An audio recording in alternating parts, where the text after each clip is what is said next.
go. For Mike Yawney, he's in for Joe Belland this week on location. Mike, last time we caught up with you, you got stuck in the trees. Have you found your way out? Yes, I don't know if Judy has forgiven me quite yet for convincing her to take that back path. I don't know. Have you forgiven me? Oh, yeah, we're good. Terms? Yeah, absolutely. Okay, excellent. Well, you did take me to the blackcurrant patch here. I shouldn't call it a patch because it's huge. We have 20 acres of blackcurrants. Now, I'm curious how you go about harvesting this, because by hand that would take a long time. That would take way too long. So we've actually got a machine for that, Harold the Harvester. Okay, so how does this work? Well, it's actually very cool. As you can see, if you look towards the machine, it's got kind of metal fingers that basically rattle the bushes, and they actually shake the fruit off. Blackcurrants are actually fairly tough. They got a fairly tough skin, and so they won't get damaged like raspberries or blackberries would by this process. And as you can see, the fingers actually rough up the bushes. The berries fall onto these conveyor belts, and then they can get picked through. We can remove the leaves and the stems and so on and put them into bins.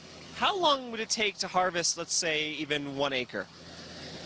Is it pretty fast, or is it time-consuming? It's still fairly time-consuming. We harvest this 20 acres over a period of about 10 to 12 days, harvesting for several hours every morning while it's still fairly cool. And then there's people doing U-pick as well. Well, I was going to say, and one thing is that it's one thing to run the machine through it, but it's picking out the leaves and things like that, right? That's probably the most time-consuming. It kind of is. So you've got one person running the machine. You can see Farmer John on the machine here. And then we usually have 2 people sitting actually on the harvester picking out the debris and the leaves. I grew up on a farm. I had some red currants. I'm not familiar with black currants. Same kind of things, make jams and things like that? You absolutely do. And black currants they're just really fantastic. They've got tons of personality. So there's loads of color, loads of flavor, loads of vitamin C and antioxidant. And so there's just really nothing mild-mannered about them. I think that's why I like them. They're very dramatic.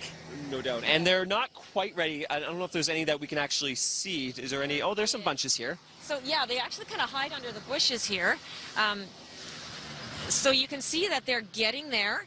They're starting to darken up. Even when they look black, like they're not quite ready to eat. So they need to sweeten up a little bit. So if I bit into this, would be a little bit bitter. You might make a face we don't want to see on television. And so you can see they're beautiful. They're very nice and large this year. We've had lots of moisture and great weather for them. And they're going to be ready in about 10 days for picking. 10 days. So that's not too long. We have to wait. Good things you must wait for them. So 10 days. Leah, Tara, you guys can come out here to Kayben Farms and pick your own. That sounds like a great idea. Yeah, this what is a what lovely we were place. just talking about. We were just saying that. A great place to take the kids. And they can actually help with dinner. Actually help with dinner. Right. I like that idea. A revelation. A revelation. So